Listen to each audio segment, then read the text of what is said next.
My name is Willis Saburo. Our top story this hour, we start with the political beat, and there was a tense standoff early today in Kericho town after supporters of the Jubilee Alliance candidate in Monday's senatorial by-election, Aaron Cheruiyot, and those of the KANU candidate, Paul Sang, clashed over who had the right to use Uhuru Gardens as a venue for the final rallies on the last day of campaigns. Now, police were forced to lob tear gas to disperse the two sets of supporters, and we're now joined live from Kericho town by Francis Gashuli for the very latest from the campaign trail there. Francis, what's happening now since, and also what happened earlier on? We understand that there was a tense standoff. What is the situation right now? Indeed. Good afternoon, Willis, Otondi, Raburu. It has been a morning of action and drama here in Kericho town. The point of or the issue or the point of contention was who has the right to use Moi Gardens right here in Kericho town. The KANU team, led by Nick Salat, the Secretary General of KANU, and Bomet Governor Isaac Ruto, insisting they had on the 1st of March notified the security officers that they intended to use Moi Gardens here in Kericho town, and that they were granted a right and permission to use the gardens for their final rally today. In fact, they are saying they had booked two venues here in Kericho town. One, Moi Gardens in Kericho town, and the Kericho Green Stadium, where they were saying the Kericho Green Stadium was meant to be the parking lot for the dignitaries who are coming for the rally at Moi Gardens. This is the final rally in the push for the Senate contest that will be held on Monday. They are here to campaign for Paul Sang, and the police officers came and tried to block the KANU team from mounting the days and the tents, and that altercation between the police officers and the KANU supporters almost degenerating into full-blown chaos, forcing the police officers to lob tear gas canisters at the direction of the KANU supporters, dispersing them momentarily before the KANU team regrouped to set up at the Moi Gardens. And basically, they are insisting that the government is using state resources and state power to bar them from conducting their last rally here in Kericho town. And this is what Isaac Ruto and team had to say in relation to the altercation that was witnessed this morning in Kericho town. Sisi hatutatii amri ambaye haifuati sheria. Tunasikia? Sisi tutakuwa na mkutano yetu hapa, tunaendelea na mkutano. Ndio? And there will be free flow of traffic. Mwenye anataka kutembea tembee. Sisi tunakuwa na mkutano yetu ya amani. Kama namna gani?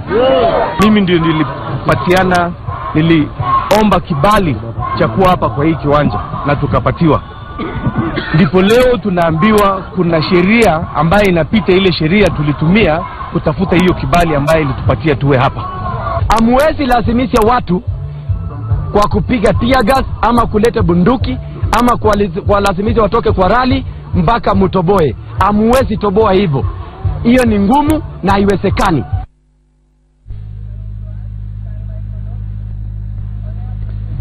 There you go. And the KANU leaders, or the team that is supporting the KANU team, are insisting that they will not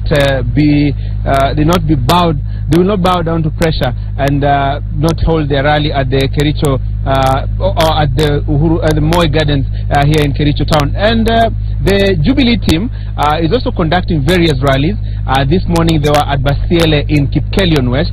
The team led by Deputy President William Ruto, insisting that the coast is clear and they are confident of a win on Monday, and dismissing what is being deemed as a threat from KANU in relation to the contest that will be held on Monday, expressing confidence that Aaron Cheruiyot of the Jubilee Coalition will emerge tops on Monday.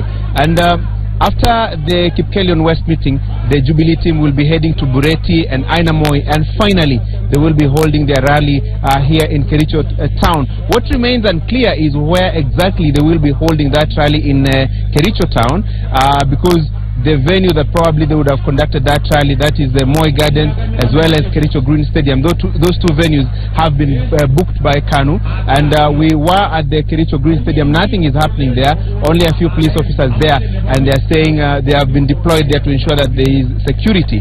And the Jubilee team, other than expressing confidence of a win on Monday, they are also asking the KANU team to stop branding their candidate Paul Sang as a Jubilee candidate. The Deputy President and his team insisting the Jubilee coalition has only one candidate in the Monday by-election, and that is Aaron Cheruiyot, the 31-year-old candidate. And here is what they had to say while they were at Basiele in Kipkelion West. Wacha musidanganywe. Mashindano ya siasa ni kati ya Jubilee na watu wa CORD. Lazima tuseme ukweli. Hawa watu wa KANU wawache kujidanganya. Lazima waamue kama wako Jubilee wakuwe katika chama ya Jubilee. Kama wako CORD waende CORD, ndio mahali kuna mkusanyiko wa vyama. Sisi tumeamua Jubilee itakuwa chama moja, chama ya kuunganisha Wakenya wote. Sisi nataka niwaulize watu wa Kericho, mtacheza karata ile ya kubahatisha ama mtachagua Kiptoiyot kwa makasi, tufanye kazi pamoja, tuendeshe mambo ya maendeleo Kericho na Kenya. Ambe 2013 kusema na kutenda, mkatuweka kwa serikali. Wale watuambie, sisi tunajua deputy captain ya Uhuru ni huyu jamaa, na 2022 ni president kwa mapenzi ya Mungu. Wale watuambie wanatupeleka wapi? Tofauti ya sisi na wale tunashindana pamoja ni kwamba sisi tunataka kujenga, wao wanataka kubomoa. Sisi tunataka kuunganisha, wao wanataka kutenganisha. Na tofauti yetu na wao ni kwamba sisi tunapenda kufanya kazi pamoja, wao wanataka kuturudisha kwenda Misri.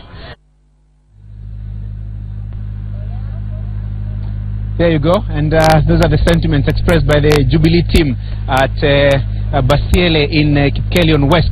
And though there are 6 candidates, Raburu, in the Monday contest, it is clearly emerging into a 2-horse race, pitting Aaron Cheruiyot of the Jubilee coalition against Paul Sang of KANU. And they have very catchy slogans. And the Jubilee candidate, as you heard there, the Deputy President referring to him as Komas Kiptoiyot, Komas Kasit, or let the young man do his work. And the KANU candidate, on the other hand, is referred to as Chaman Buch.